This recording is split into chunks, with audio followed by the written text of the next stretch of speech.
Lecture सिरीजमध्ये तुम्हा सर्वांचं पुन्हा एकदा स्वागत आहे मित्रांनो।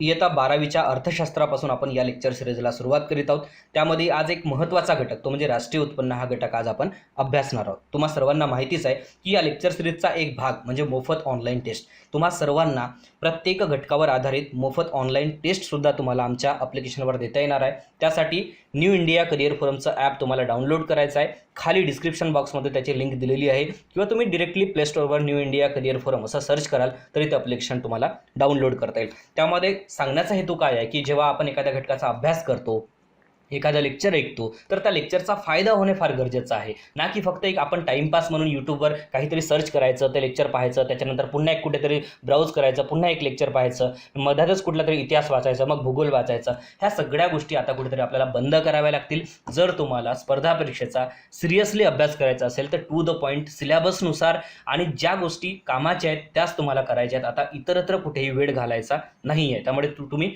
टू द पॉईंट अभ्यास करा आणि सिरियस राहा। सुरू करूया मुद्द्याचं लेक्चर। लक्षात घ्या, देशाच्या अर्थव्यवस्थेमध्ये कशाचा समावेश होतो तर शेती, उद्योग, व्यापार, बाजारपेठा, बँका, वित्तीय संस्था अशा अनेक गोष्टी आहेत। लक्षात घ्या, अशा अनेक गोष्टी आहेत ज्यांचा समावेश भारताच्या अर्थव्यवस्थेमध्ये कुठलाही देश असेल, कुठल्याही देशाच्या अर्थव्यवस्थेमध्ये या गोष्टींचा समावेश होतोच होतो। एखाद्या देशाचं राष्ट्रीय उत्पन्न हे जेव्हा आपण विचार करतो तर राष्ट्रीय उत्पन्न हे फक्त उत्पादनाशी निगडीत नाही आहे, तर उत्पादन त्यासोबतच वितरण, विनिमय आणि उपभोग या सगळ्या आर्थिक क्रियांचे एकत्रित मापक म्हणजेच राष्ट्रीय उत्पन्न असते। याचबरोबर राष्ट्रीय उत्पन्न काय दर्शवते तर ते देशातील लोकांच्या आर्थिक कल्याणाचे एक वस्तुनिष्ठ निर्देशक असतं, हे आपण विसरता कामा नये। राष्ट्रीय उत्पन्नाच्या बाबतीत माहिती सुरुवातीला आपण काय बघूया तर राष्ट्रीय उत्पन्नाची समिती नेमली गेलेली होती। लक्षात घ्या, मी प्रत्येक स्लाइडमध्ये टू द पॉईंट जेवढं एक्झामला ओरिएंटेड आहे, जेवढं एक्झामला महत्त्वाचं आहे तेवढाच डेटा घेण्याचा इथं प्रयत्न केलेला आहे। इतर सगळा जो डेटा आहे तो सगळा इथे वगळण्यात आलेला आहे। ओके, भारतामध्ये 1949ला राष्ट्रीय उत्पन्न समितीची स्थापना करण्यात आलेली होती। कारण तुम्हा सर्वांना माहिती आहे की राष्ट्रीय उत्पन्न समिती या आधी सुद्धा म्हणजे राष्ट्रीय उत्पन्न समिती नेमण्याच्या आधी सुद्धा राष्ट्रीय उत्पन्नाची गणना करण्यासाठी अनेक प्रयत्न झाले, मात्र इथून जे पुढचे जे प्रयत्न होते ते अतिशय महत्त्वाचे होते। सरकारी पातळीवरती राष्ट्रीय उत्पन्नासाठीचे प्रयत्न जे आहे गणनेसाठीचे सुरू झालेले होते।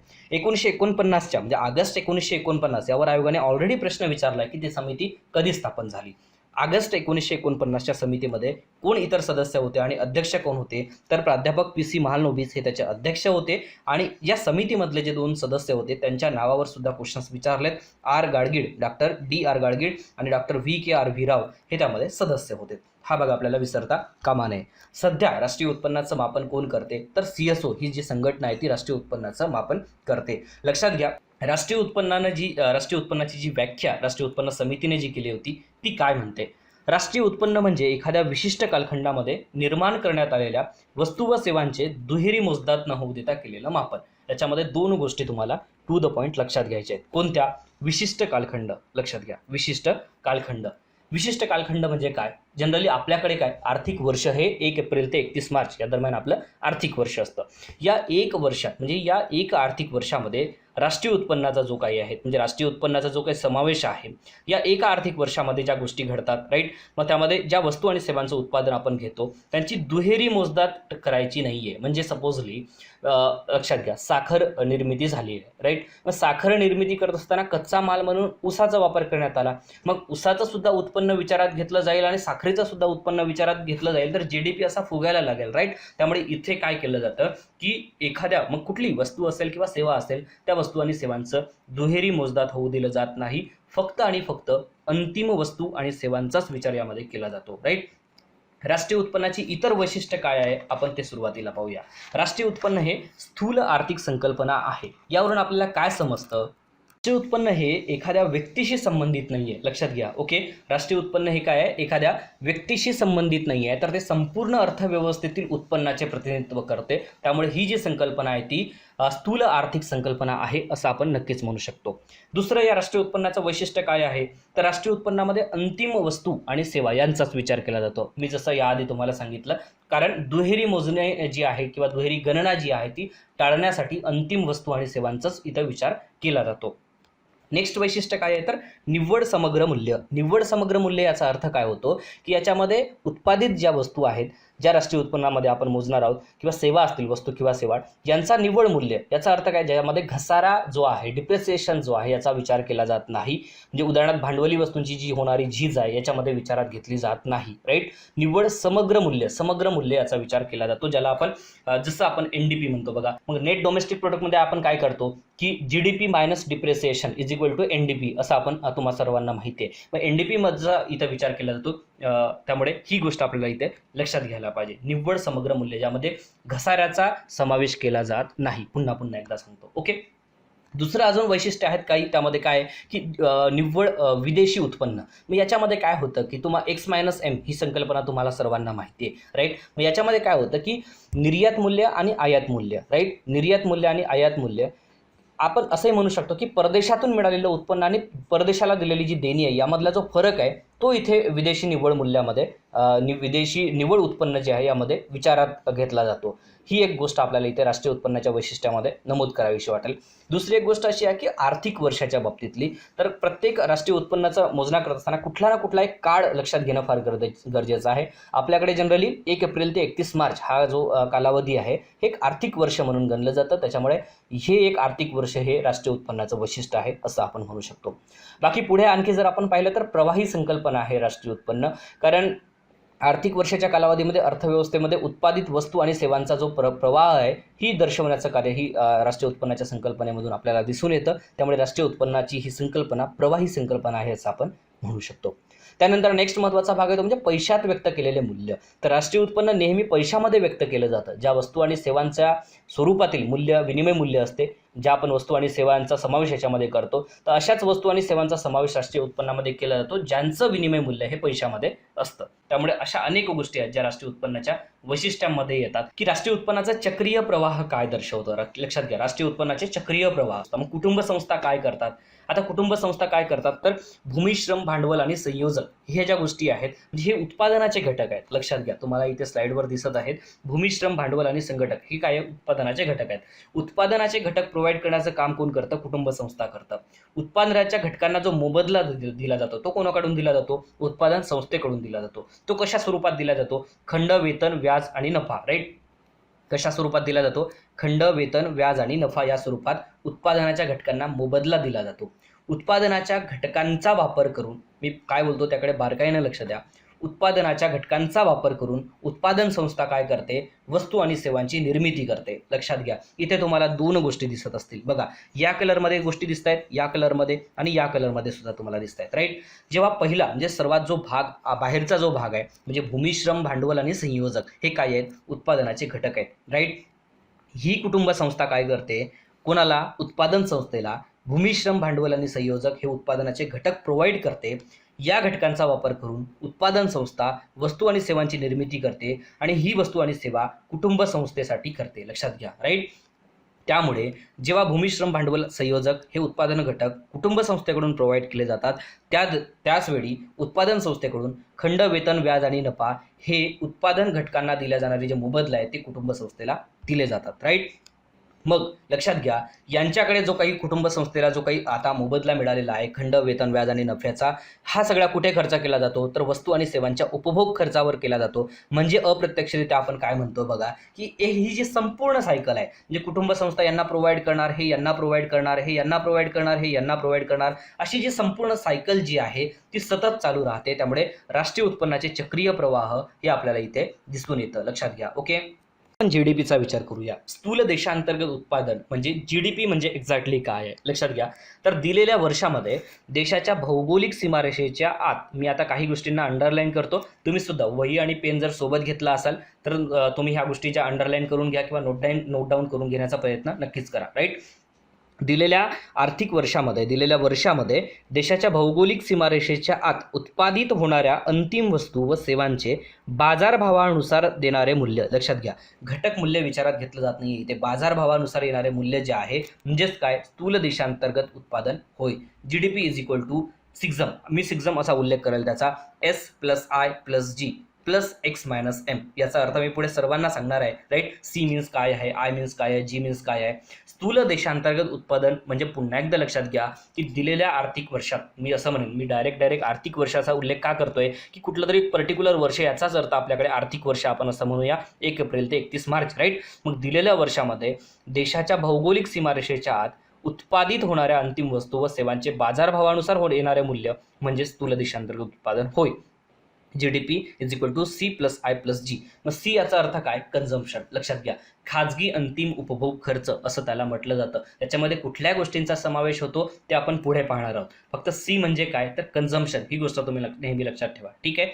आय मीन्स काय, इन्व्हेस्टमेंट. लक्षात घ्या, आय मीन्स काय, इन्व्हेस्टमेंट. इन्व्हेस्टमेंटचा अर्थ काय होतो की स्थूल देशांतर्गत खाजगी गुंतवणूक खर्च म्हणजेच आय. जी मीन्स काय, गव्हर्नमेंट एक्सपेंडिचर, ज्याला आपण सरकारी अंतिम उपभोग खर्च, राईट, सरकारी अंतिम उपभोग खर्च आणि गुंतवणूक खर्च असंही आपण त्याला म्हणतो, मीन्स जी. एक्स मायनस तुम्हाला माहिती आहे एक्सपोर्ट आणि M minus import, right. M means import, right. निव्वळ विदेशी गुंतवणूक किंवा निव्वळ निर्यात असं आपण त्याला मराठीमध्ये म्हणू शकतो. ओके, तुम्हाला GDP म्हणजे काय आहे एक्झॅक्टली तुम्हाला कळालेलं असेल. या संकल्पनेवर आयोगाने ऑलरेडी प्रश्न विचारलेला आहे.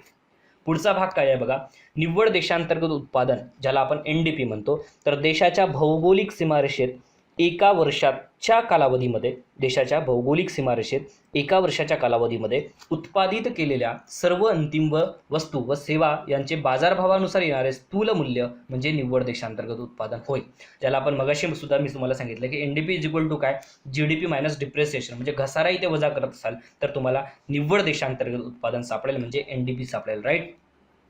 पुढचा भाग लक्षात घ्या, राईट. काय आहे की एकूण राष्ट्रीय उत्पादन, ज्याला आपण GNP म्हणतो. GNP मीन्स काय, ग्रॉस नॅशनल प्रोडक्ट. लक्षात घ्या, GNP. मग दिलेल्या वर्षामध्ये देशात उत्पादित होणाऱ्या अंतिम वस्तू व सेवांचे बाजारानुसार येणारे मूल्य म्हणजे राष्ट्रीय उत्पादन होय.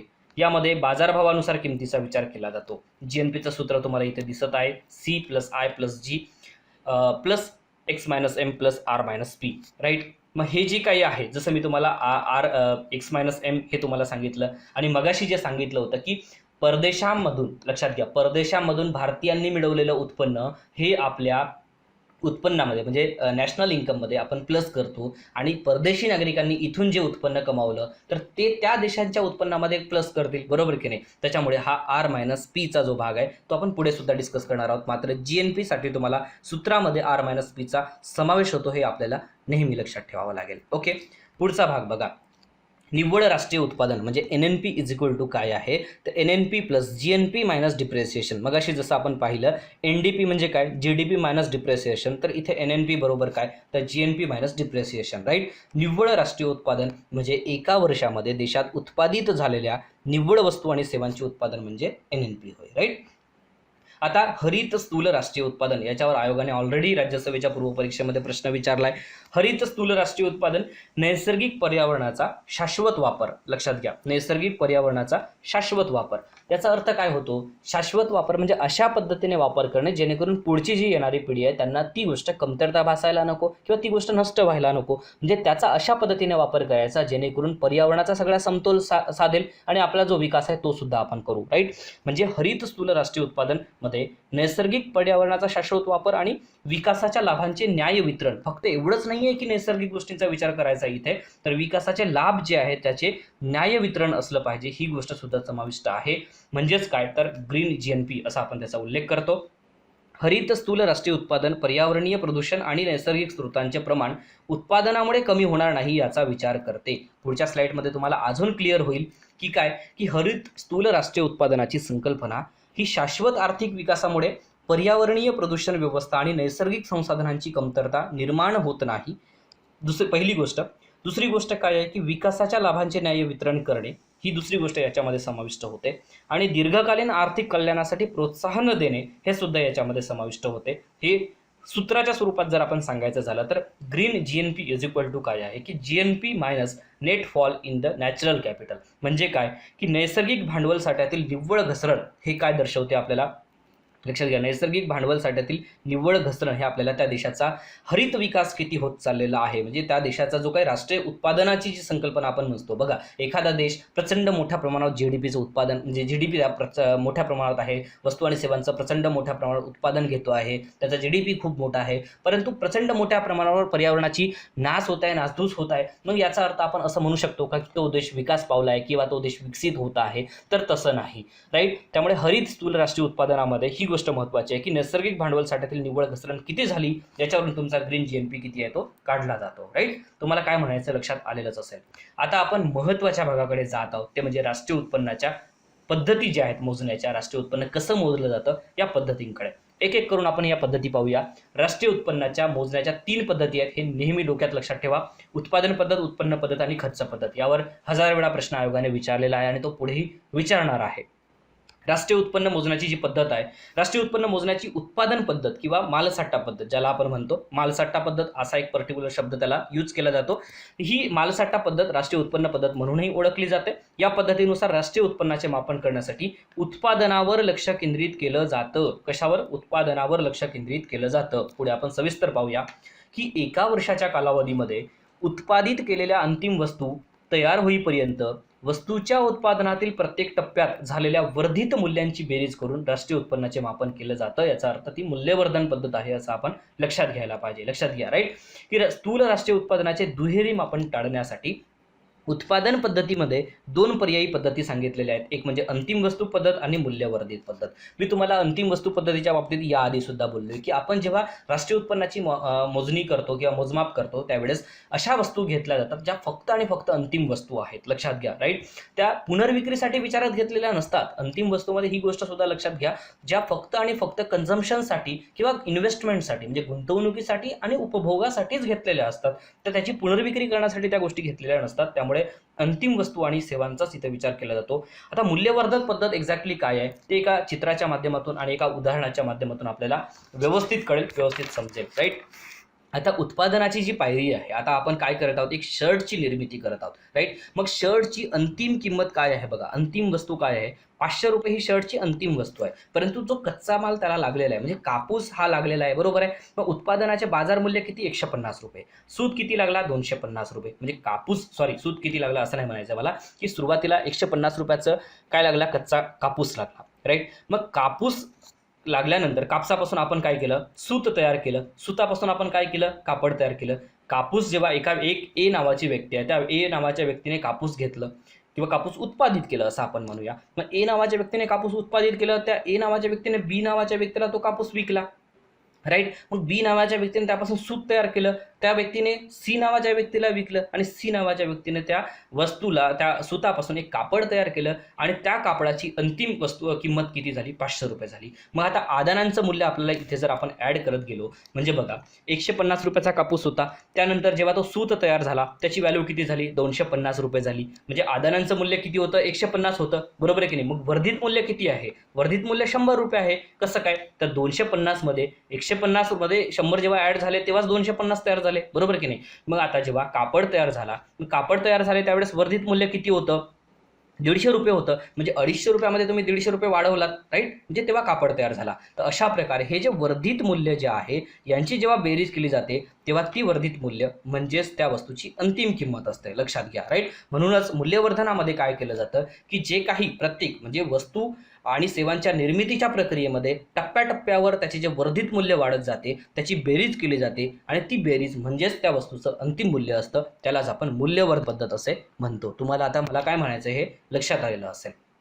पुढचा भाग, उत्पन्न पद्धत म्हणजे काय आहे ते समजून घेऊया. राष्ट्रीय उत्पन्न मापनाच्या उत्पन्न पद्धतीला आपण काय म्हणतो? घटक पद्धत म्हणतो. काय म्हणतो? घटक पद्धत म्हणतो.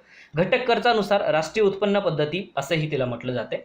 या पद्धतीनुसार राष्ट्रीय उत्पन्नाचे मापन करण्यासाठी विभाजनावर लक्ष केंद्रित केलं जातं. म्हणजे अर्थव्यवस्थेचे काही पार्ट्स पाडले जातात. या पद्धतीत एका वर्षाच्या कालावधीमध्ये देशातील नागरिकांना मिळणाऱ्या निव्वळ उत्पन्नाची बेरीज करून राष्ट्रीय उत्पन्न मोजलं जातं. आता घटक खर्चानुसार राष्ट्रीय उत्पन्न, जसं तुम्हाला माहिती आहे की उत्पादनाचे जे घटक असतात भूमी, श्रम, भांडवल आणि संयोजक, राईट. मग यांना जो मोबदला दिला जातो तोच काय असतो? घटक उत्पन्न असतो, त्यांचं घटक उत्पन्न, कोणाचं, उत्पादन संस्था ज्या आहेत त्या काय करतात, घटक खर्च करतात, राईट. आणि ज्या कुटुंब संस्था आहेत त्यांचं काय असतं, ते घटक उत्पन्न असतं, राईट. मग घटक खर्चानुसार राष्ट्रीय उत्पन्न पद्धती तिला असं म्हटलं जातं, कशाला, राष्ट्रीय उत्पन्न पद्धतीला, ठीक आहे. आणि हे विभाजनावर लक्ष केंद्रित करते, लक्षात घ्या. पुढच्या स्लाइडमध्ये तुम्हाला ते कळणारच आहे व्यवस्थित, की उत्पन्न पद्धतीनुसार स्थूल राष्ट्रीय उत्पादन मोजण्याचे सूत्र काय आहे.